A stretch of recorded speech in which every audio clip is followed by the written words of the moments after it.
Hey there, my name's Mark McCartney, and welcome to the What is a Good Life podcast. Over the last 3 years, I've interviewed over 200 people around this question, not to prescribe you with the universal answer, but to help you to find and define your own answer to this question. I'm hoping the guests' musings, explorations, inquiries, and experiences will prompt your own inquiry into what this question means for you. While I'm also trying to share with you what I perceive to be more genuine expressions of the human experience and indeed more meaningful conversations. Which brings us to this week and the 75th episode of the What is a Good Life podcast, and I'm delighted to introduce Michael Bungay Stanier as our guest. Michael is best known for his book, The Coaching Habit, which has sold over 1 million copies. His most recent book, How to Work with Almost Anyone, shows how to create psychological safety by building the best possible relationship with key people at work. He founded Box of Crayons, a learning and development company that has trained thousands of managers to be more coach-like. He was also a Rhodes Scholar at Oxford University and recently won the Coaching Award from Thinkers 50.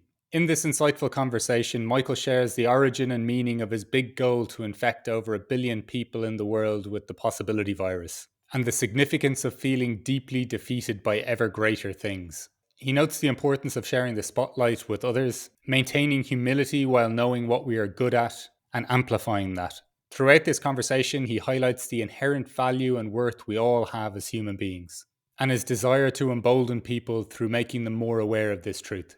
If you sense you are playing it too safe or are fearful of what potential failure may say about your worth as a human being, this conversation will offer perspectives, experiences, and anecdotes that may liberate you to live more of the life that you yearn for and is much more possible than you think. Look, I really enjoyed this conversation with Michael. It's very rare to be around an individual whose own sense of self-worth remains largely undiminished by any of the ups and downs that life may bring. And so I think there's a lot to learn in some of the observations that he's pointing to. And so I'm sure you're going to take a lot from this conversation just like I did. And if you enjoyed this episode, please like, share, and subscribe. And if you're on the podcasting platforms, please continue to leave your lovely reviews, as I greatly appreciate your support at this stage of my podcasting journey. If you wish to check out Michael's work or his books, there's links to those in the notes below. And indeed for ways of contacting me, whether that's for exploring your own lines of self-inquiry or for silent retreats that I'll be hosting later this year. And finally, you can also check out the newsletter that accompanies this podcast, where I share my own reflections on what these conversations evoked for me. So look, that's all for me this week. I look forward to carrying on the conversation with you next week. And so without further ado, the 75th episode of the What is a Good Life podcast. Michael, thank you very much for joining me today on the What is a Good Life podcast. Having read your book, The Coaching Habit, a number of years back and followed your work since, I'm very grateful for your time today.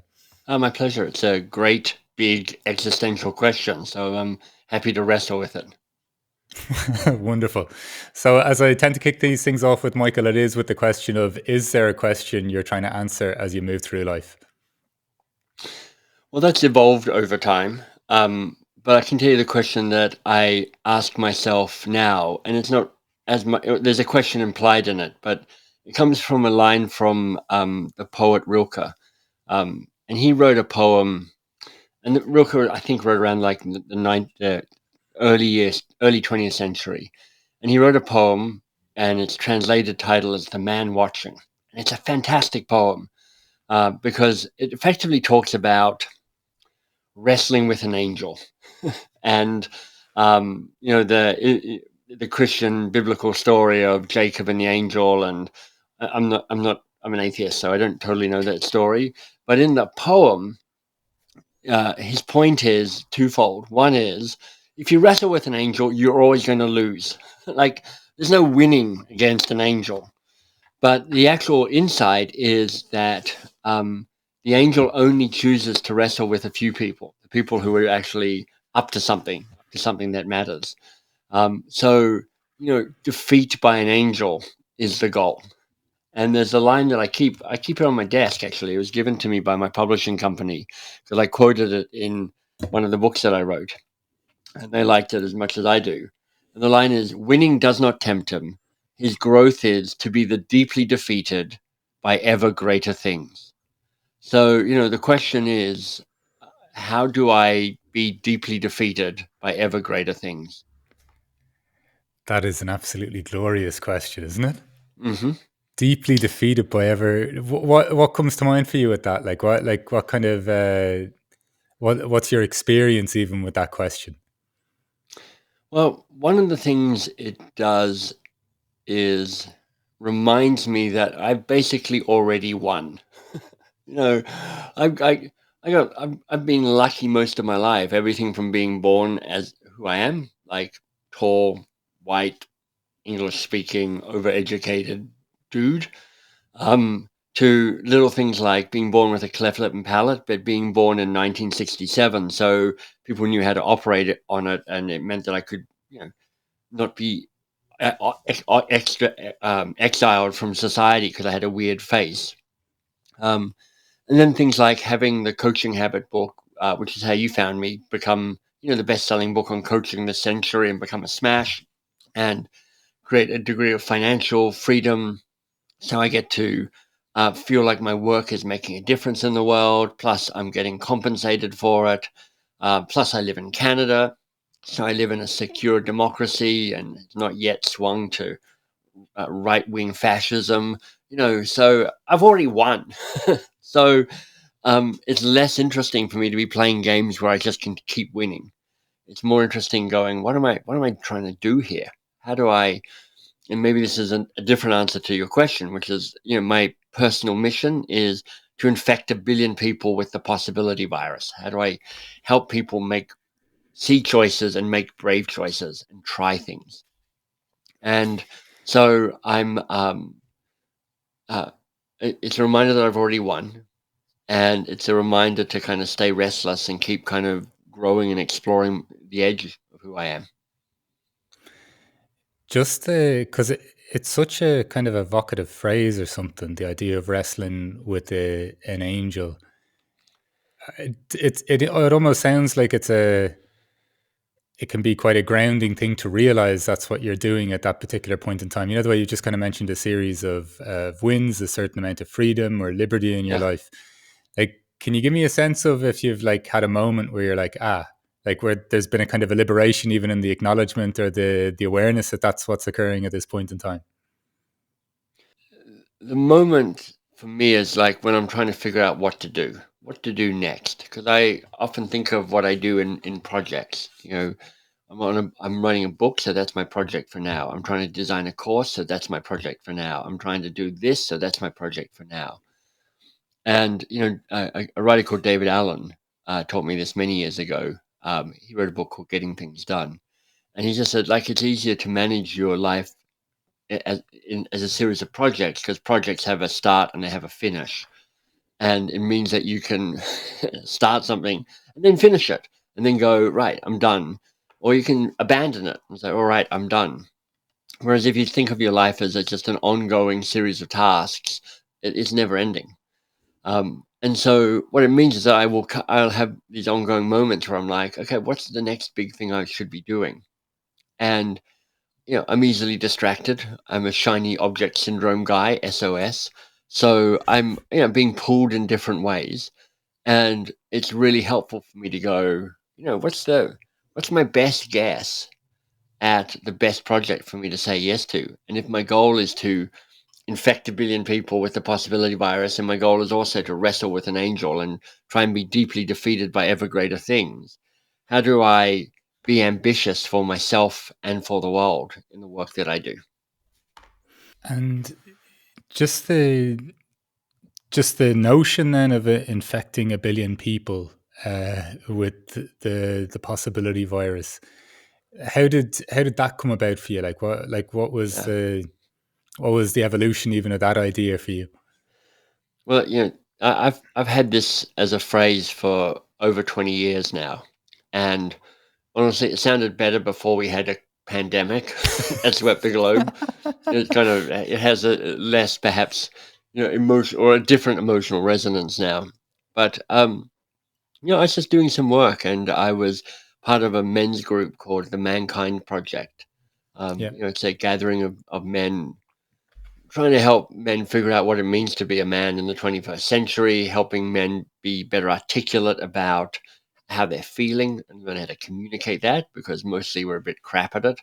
Um, and also helping people kind of connect to, in their language, connect to their gold. And so they had a process for naming this. And because I'm a word guy, I didn't totally want to follow their formula. I didn't totally want it to be a bit banal and abstract and jazz hands.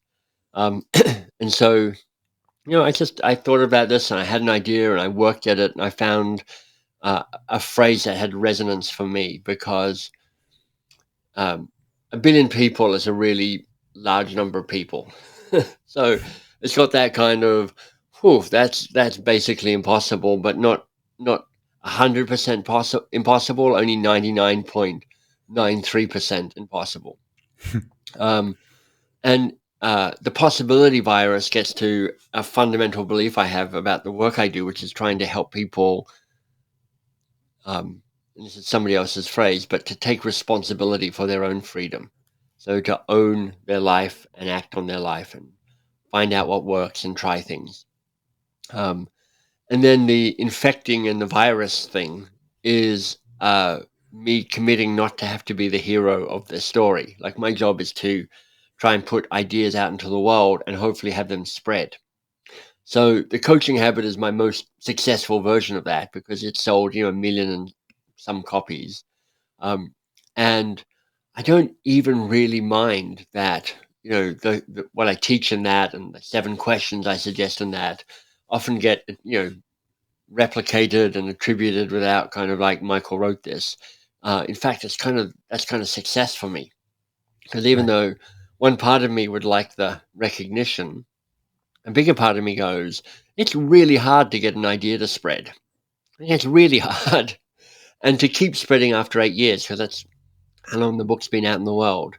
So I keep going, how do I put things into the world that have a chance of being passed on and being retaught and being spread so that, you know, I if I get to a billion people, I won't even know it.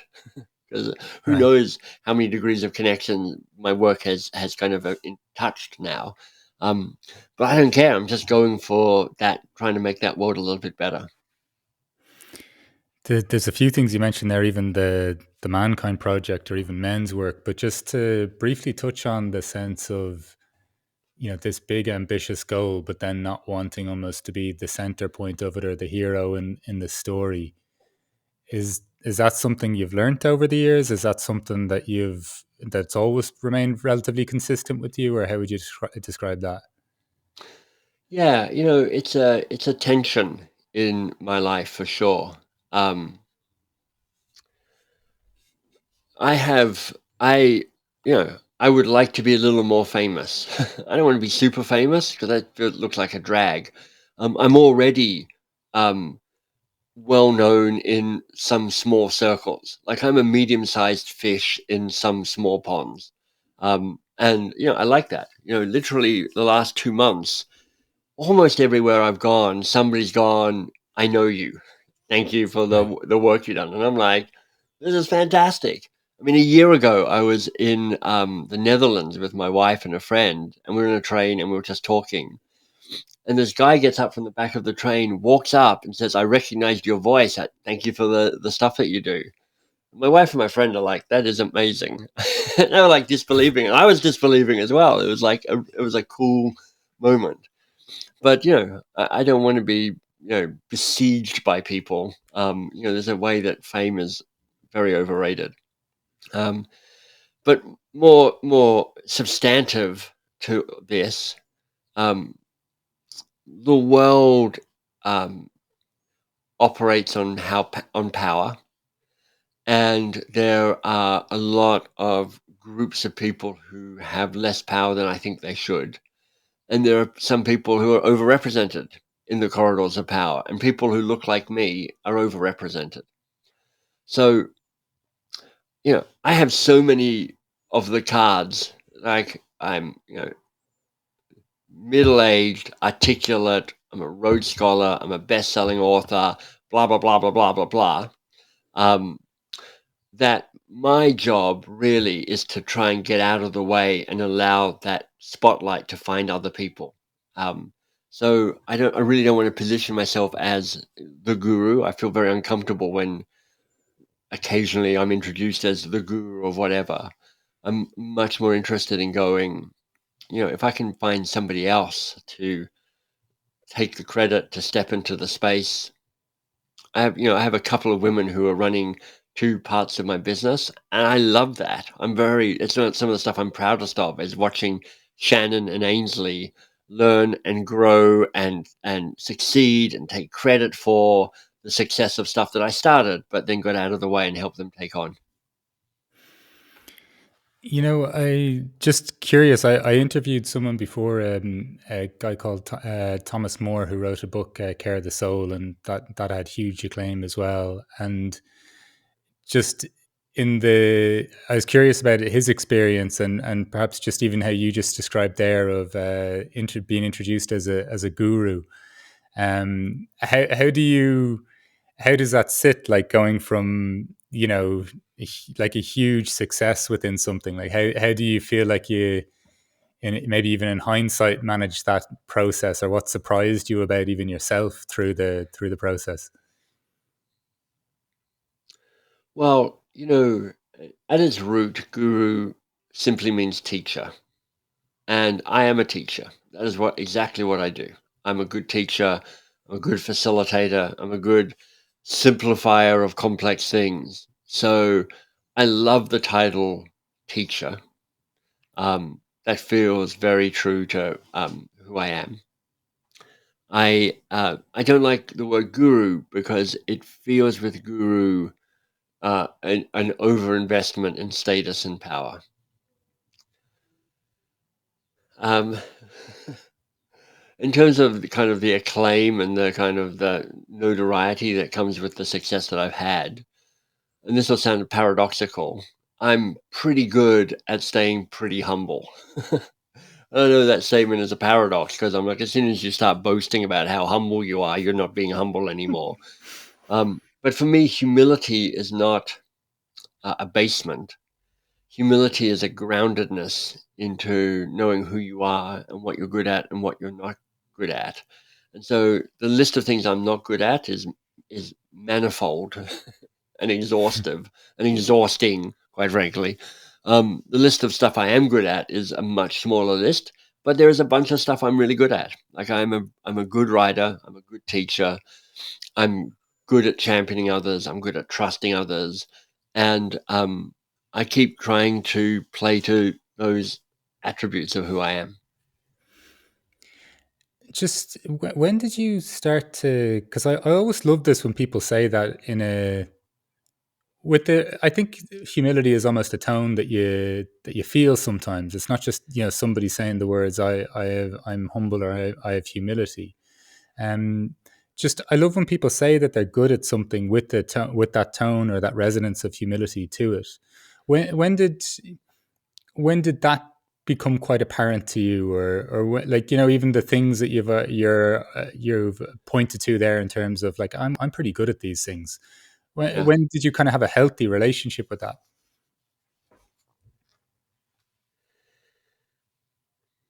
I I'm almost certainly making this up, rosy Wonderful. glasses, looking back, but Yeah. I feel that that's always been pretty close to how I've shown up in the world. Um, like yeah, I'm good at self-deprecation, but in part because I've got a lot to work with. um, and but when I have a standard sign off on my emails that says you're awesome and you're doing great. Right. And it came because I was facilitating a group once, and they were doing some small group work in pairs. And at the end of the exercise, I said, "Now look your partner in the eye and say you're awesome and you're doing great." And it was super awkward. Emma was like, "Oh my goodness, what are we doing?" It feels like the worst of Californian woo woo. Um, but then I got them to. I mean, in the course of the next 60 minutes, they did it another 3 or 4 times. And by the end of it, they're like, it was just this wholehearted expression of, I see you and I celebrate you. And so I added it to my email, and my mum hates it because she's like, it's not even grammatically correct, and you're a Rhodes Scholar, God damn it. Um, uh, and it it does feel a bit hypey. It is one way of experiencing it. But I literally get an email or two a week from people going, thanks for the encouragement around that. So when I walk into my office, I have a little banner hanging over the door, which I kind of have to push aside, kind of, Japanese pub style. Right. And it says, "You're awesome and you're doing great." And it turns out it's kind of a foundational belief I seem to have just been born with. I mean, that wiring, that fundamentally, I have always believed I'm awesome and I'm doing great. Even when it's all going horribly wrong, I'm like, I'm still awesome and I'm doing great. I mean, I'm doing the best I can. And I do attribute to a bunch of the success I have is just to this sense of, look, I'm awesome and I'm doing great. That's I love this sentiment because like I think often in life we can get tripped up with thinking like this person might be out to get me, or somebody has done this because they have such a problem with me. But I often think people are doing their best even when it's inconvenient for us to accept that. Right. I think mostly people are doing their best. And part of what I hope I do as a teacher is to call people to do their best as well. So, creating context and encouragement and structures around them where it's easier for people to be brave and do their best. Just you mentioned bravery at as part of this as well. Just this overarching goal. What do you see as in like in the moments that people do step into that? Like, what does that feel like for you when you've like not that you've been the source of it per se, but even just that you've helped someone get out of their way, or that you've facilitated the process. What's the kind of the key shift that you see in them? Well, it varies so much from different people. And um, for me, I'm mostly thrilled for them. And I don't really feel I take any credit for it, or I should. Um, uh, it kind of connects back to that possibility virus idea, which is like my work is already done. I've done my bit. It takes or it doesn't take. It sticks or it doesn't stick. It works or it doesn't work. I'm holding both of those outcomes equally. Like, oh, Yeah. didn't work. Oh, it worked. Fantastic. Oh, it didn't work. Okay, so it goes. Um, so uh, I am again a tension, a paradox. I do feel I have this kind of call to serve, to support people, to help them do their best. And I don't spend a lot of time kind of tracking that or thinking about how they're doing because I'm kind of, a friend of mine gave me this language. Like, I'm trying to worry about my side of the table, not their side of the table. Right. So my job is keep doing my work, keep trying to be the best version of me, trying to keep finding the next big, juicy, interesting project for me to work on. Make good strategic choices, make good choices about a life well lived, um, and and and hope that the stuff I put down into the world works. But I also assume that in 100 years' time, I will be utterly forgotten. In 100 years' Yeah. time, everybody I've influenced and touched is dead or pretty close to it. My books are probably out of print. Nobody reads them anymore. They've kind of disappeared. Um, you know, it's like after the Big Bang, there's what do they call it? The background microwave radiation in the universe. There might be a little background micro radiation in the universe, but not a whole lot. All the light and all the matter has gone. So I'm like, uh, this universe is 14 billion years old. Um, I'm here for 75 years. I'm Yeah. like, gonna do my best, and then I'm gone, and then we're done. I always find it's there's a there's a statistic, or not a statistic, but a fact that someone mentioned before in a talk about the universe, that atoms hadn't even formed until 280,000 years after the Big Bang.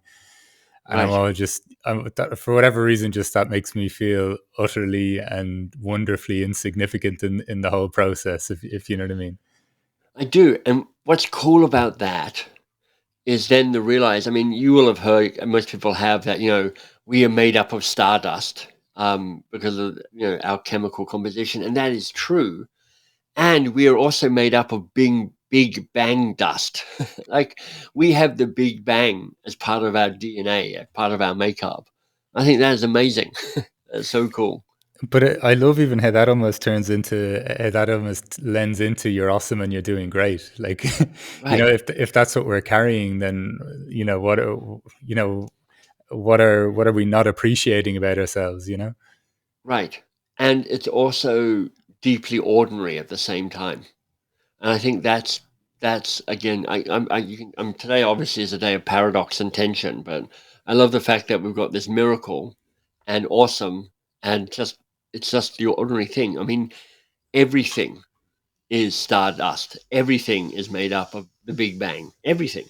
So you're like it's just everything. You're the same.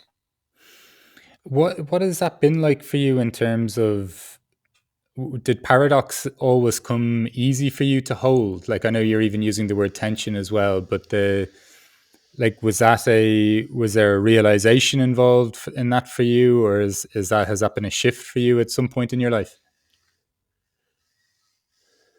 Very general question, but Yeah. It's certainly something I've been mulling over for a while. Um, I think it perhaps probably started when I started getting into this world of growth and development and self awareness and that game that I play. And amongst other things, I noticed that there were books like "Don't Sweat the Small Stuff," and also phrases like "The devil's in the detail." And I'm like, it turns out that those are both true, and yet they're deeply contradictory.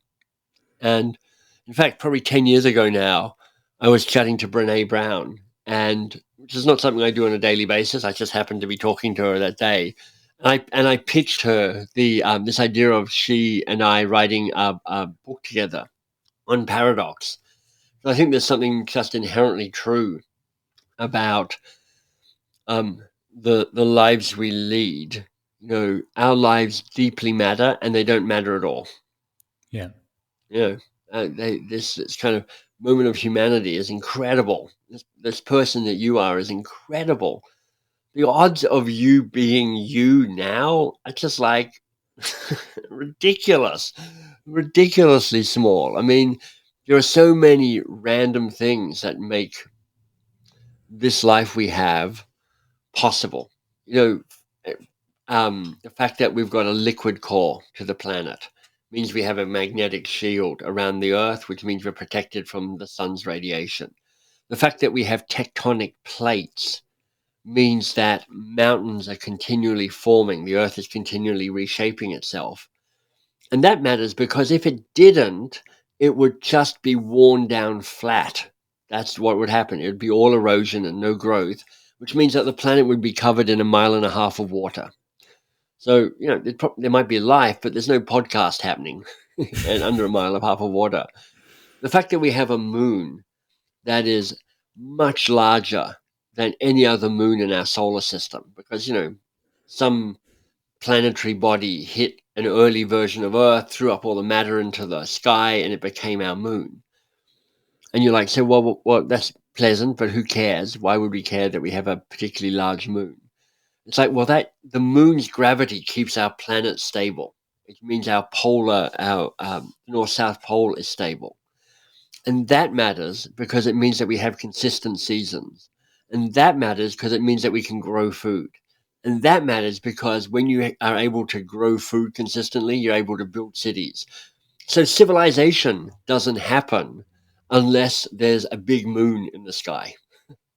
And this is just the random science stuff. There's all sorts of other, Yeah. ridiculous things that make us being alive today extraordinary. And we're ordinary as well at the same time. So all of these um, core drivers of the world, they're all in tension with another core driver that is absolutely contrary to that, and yep, somehow coexists. It's it is utterly staggering to sit with that or contemplate that.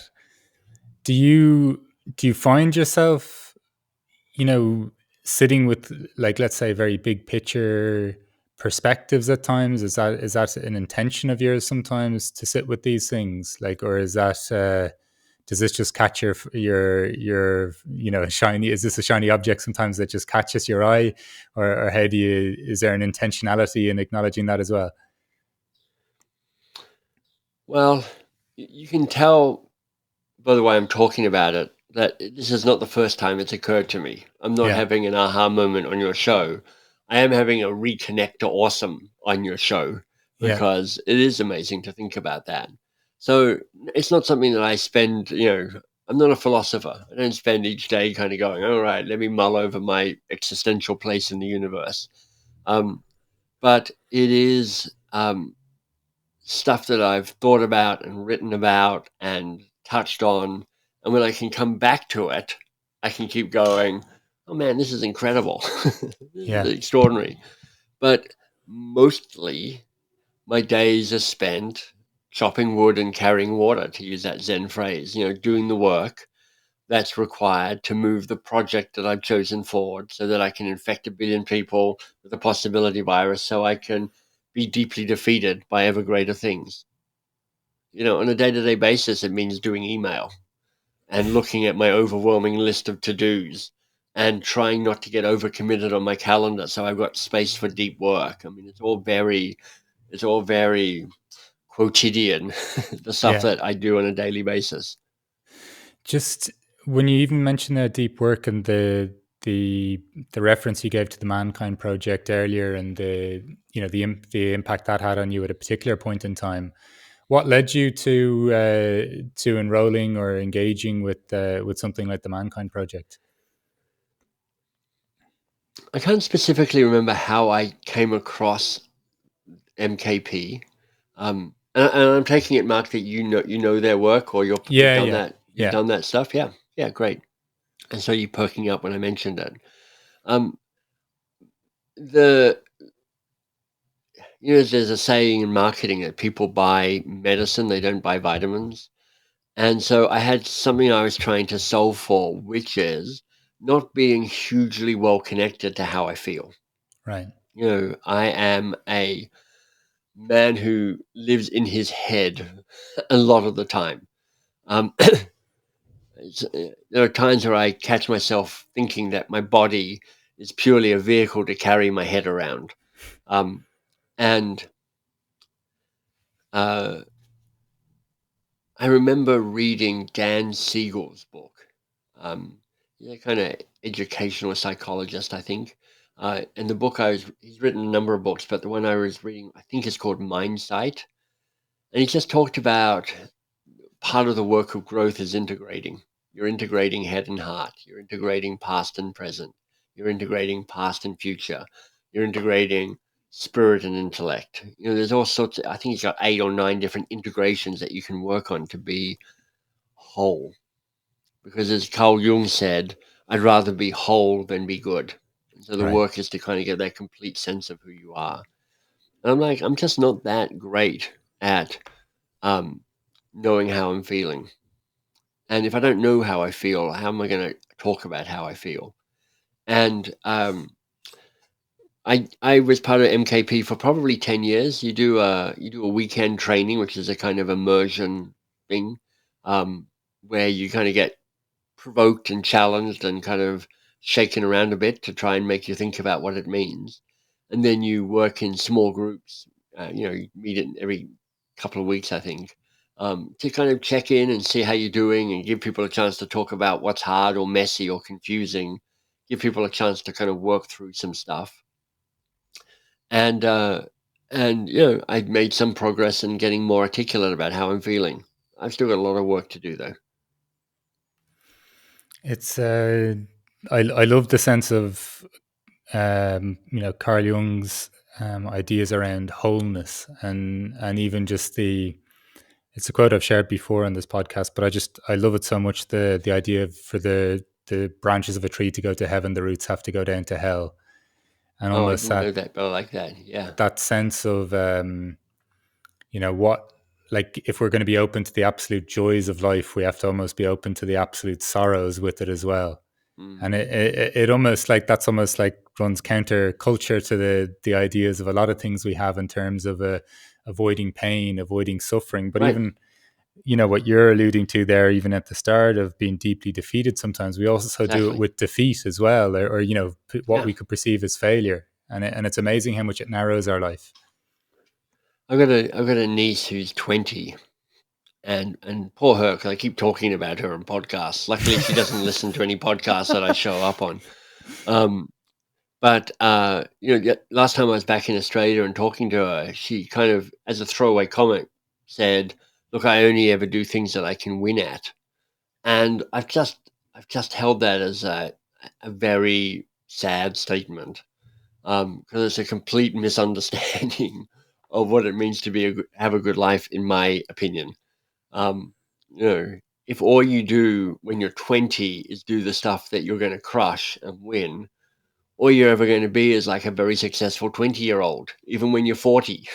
Wow. I was like, oh man, that's. I've got another niece who's about the same age, who is just absolutely out on the edge of things, having adventures, putting herself in uncomfortable positions, doing stuff she's never done before, wrestling with being lost and lonely and insulted and all sorts of stuff. And she's so much more interesting than the first one. She's so much more an adult than the first of my nieces.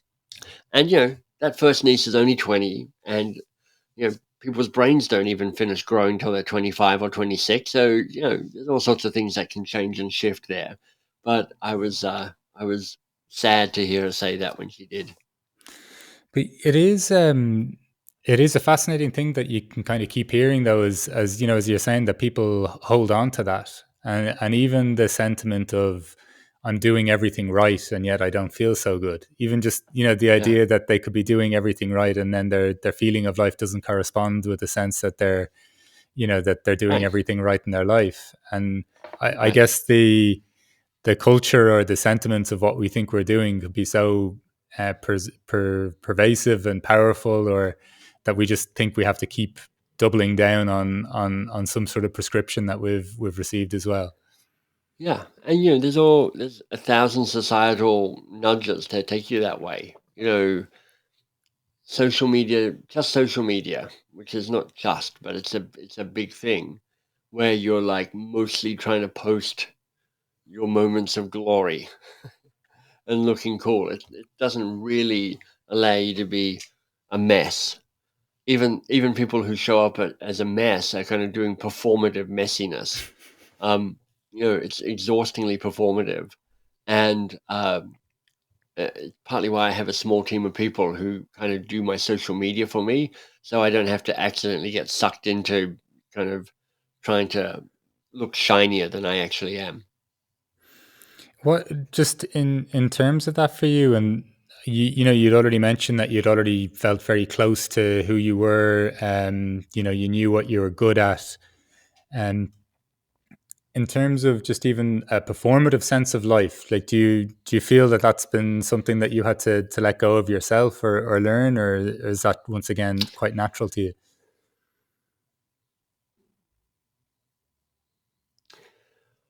Well, it's a tricky thing because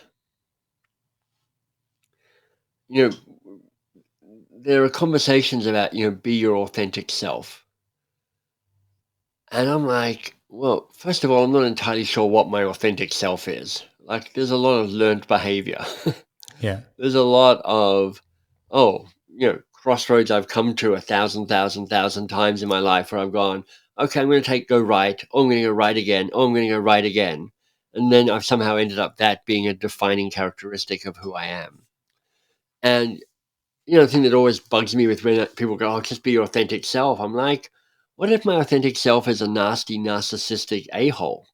Because quite frankly, for most of us, it is. Like, we have a thin veneer of civilization over a side of us that's kind of nasty and brutish. So um, the performative stuff is partly a reinforcing cycle. So I was thinking back to when you asked me that question, thinking back 30 years ago when I won the Rhodes Scholarship, which is a big thing. It was a life changing moment. Um, I went from, you know, studying in Australia and probably living in Australia the rest of my life and maybe getting a job as a lawyer because I was doing a law degree, even though I was pretty terrible at it. Um, and winning a Rhodes Scholarship that took me to England. And I met my wife, who's Canadian, and I stopped studying law and did something else. And, it changed everything for me. And two kind of stories connected to this. The first is I'd applied 2 years earlier and got completely rejected. Didn't even make the opening round, which was, depressing because I'd been told that everybody made the opening round. Like you only had to apply to get an interview, and I didn't get an interview. So I was like, okay, that means whatever my application wasn't very good. But because I'm awesome and I'm doing great, I kind of chose to go back and lick my wounds and take another crack at it 2 years later. Um, so I didn't give up just because uh, I got temporarily defeated. And then when I actually got the interview, and I got to the second interview, so now I'm on a short list of 10 people, and it's two scholarships between the 10 of us. I kind of looked at my competition and just went, they are so impressive. They are so smart and polished and, Olympians and have a patent and have been nominated for the Nobel Peace Prize. I mean, it wasn't quite that extreme, but it was pretty. I was clearly unseeded in this tournament. And what I did was I amplified my difference. So most people showed up looking kind of corporate, blue suit, white shirt, red tie, or pearls, or a blue skirt. It was like, look, we are young, conservative, sensible people of the future. I showed up. I had long blonde hair. I had earrings. My earrings in. I had like 3 or 4 piercings. I had a pink tie-dye tie. I had a purple suit jacket on. I was like, I'm either going to come really last or they're going to take a bet on difference and give me a chance. And, through a combination of things, they chose me as part of being different. And I'm not entirely sure they chose me just because I had long blonde hair compared to everybody else who had a short back and sides or a bob of some sort. Um, but it was me going, how do I amplify the points of me that are different and most unique? And that was 100% performative, but it was also an attempt to amplify some truth of who I already was. That's that's gorgeous though. Like it's the the not the core essence of you, like, because I don't know who you were at this time. I don't know how extreme this outfit was for you, but the fact that it was an amplification of something that you held to be true, there's something Right. really lovely about that. Yeah, because like I did have earrings and I did have long blonde dyed hair and I made my own clothes. So I had my own dress sense and I was wearing a suit and tie or a jacket and tie so that was more formal than I ever normally got dressed up. I had to borrow the jacket from somebody. But I was like, but that's me. That's who I'm standing for here. That's what I'm going for. What was it like, just out of interest, walking into that room then, in that, like, where you can see quite a contrast between you and your competition, regardless of whether you're revering them or you see how accomplished Yeah. they are. What was the how were you? I know I'm asking you to retroactively explain how you were feeling in that moment, but what did it feel like sitting in that room with the other people as well? Yeah. Well, I didn't see them that much. I saw them a, Okay. a little bit the day before because we'd all gone out to a posh dinner together where we're all deeply performing a version of ourselves to try and be interesting. Um, Day of, you're kind of on your own. You're kind of kept separate from them. So I'd already made my choice, and that's part of the deal. Is like make your bet, go big. Like my friend Mark, who is a teacher of actors, amongst other things, says, like when you're giving people guidance for how they should be on stage, it's like make a choice, go big, keep it clean.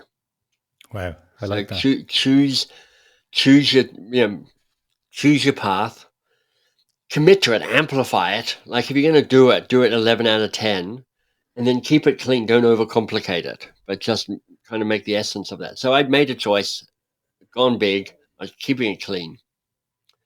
And so really the intimidating moment was walking into the interview room, and it's like a panel of 12, the good and the great from my local region. And I researched them all, and they're all intimidating. And the room itself was intimidating because it was this kind of oak paneled room. In my memory, there were windows behind the panel, so everybody was kind of backlit. So it looked like an interrogation chamber where you don't actually get to see anybody's faces. I mean, you could, but in my memory, I'm like, oh, it's like I'm in some prisoner of war camp about to be tortured.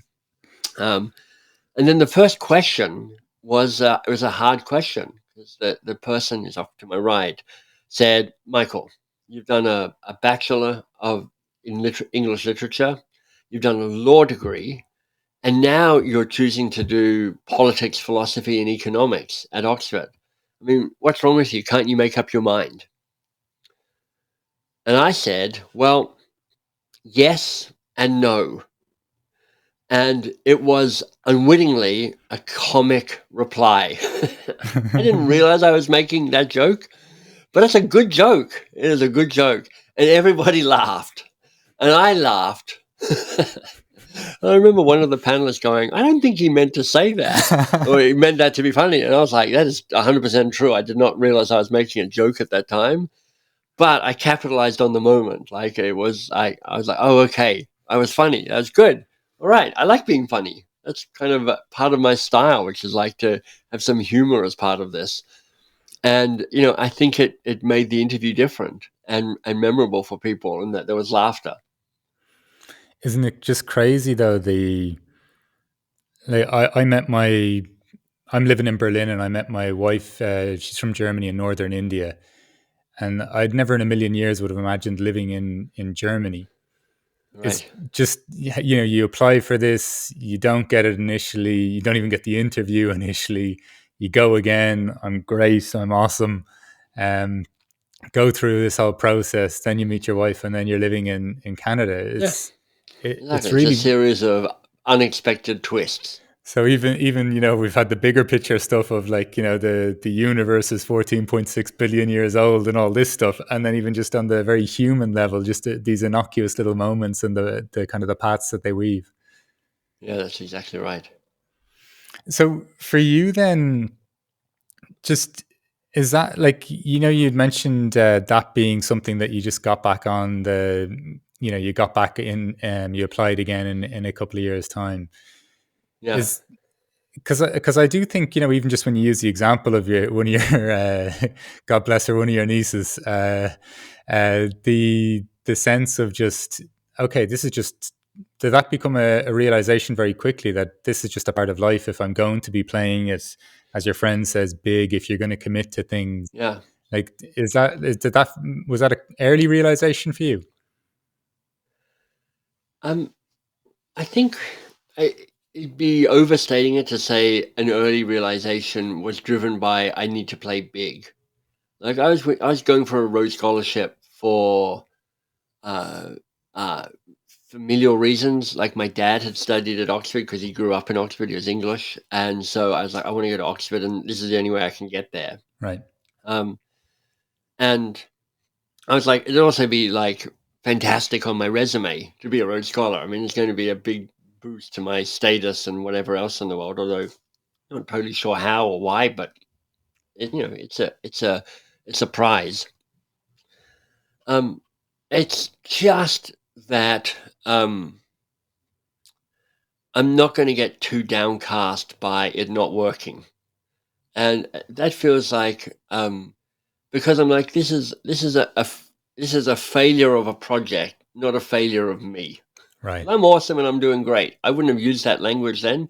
I wouldn't have known it, but it is a truth that I have held most of my life, which is like even when it looks from the outside world that this is a complete disaster, I've got faith in myself. I don't spend a lot of time. I spend some time, but not a lot of time in a place of self doubt, and I spend no time in a place of unworthiness. Like I have never really been touched by that. And I know enough people to know that that's a rare and powerful gift. Yeah, it's funny you say that. Gift was the word that was going through my head when you were just saying that. Like, Yeah, how? it's like some random wiring.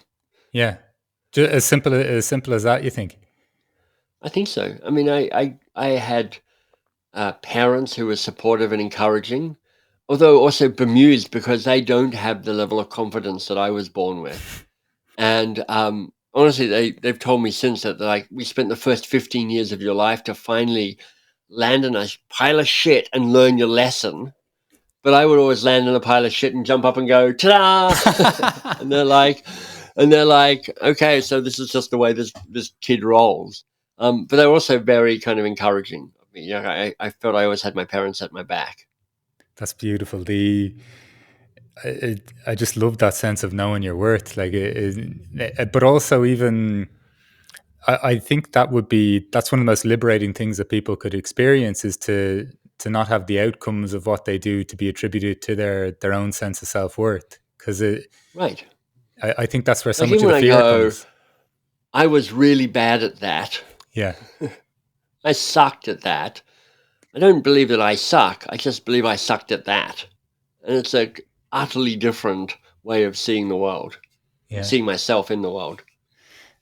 absolutely. Just looking at the time, Michael, and some of the so many of the things you've been talking about, like from the very opening, even just this wrestling with angels, the idea of being deeply defeated and almost welcoming these senses, the sense of infecting the world, and in a Yeah, pre-pandemic sort of in a optimistic, good way. Yeah, yeah, in a good way, yeah. yeah, a good The virus. help, Yeah, yeah, yeah, a lovely virus, helping them with the sense of possibility, with bravery, the mm, idea of having just trust in life, also humility being important to you as well, the idea of just knowing early from an early point that you're awesome, you're great, um even a curiosity of putting yourself in situations where, okay, even with feelings and all that, I don't know as much as I'm not aware as them, and I'll put myself in a place where I can find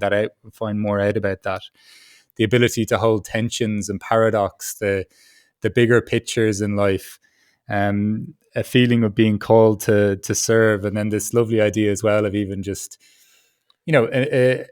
an astute kind of observation around authenticity or being yourself, but with knowing a sense of performance even within that sometimes, but then yeah. an ability to just go again, and not to take things personally, or not being a sense of a knock on your self worth. Just really intrigued to ask you the question, Michael, of what is a good life for you?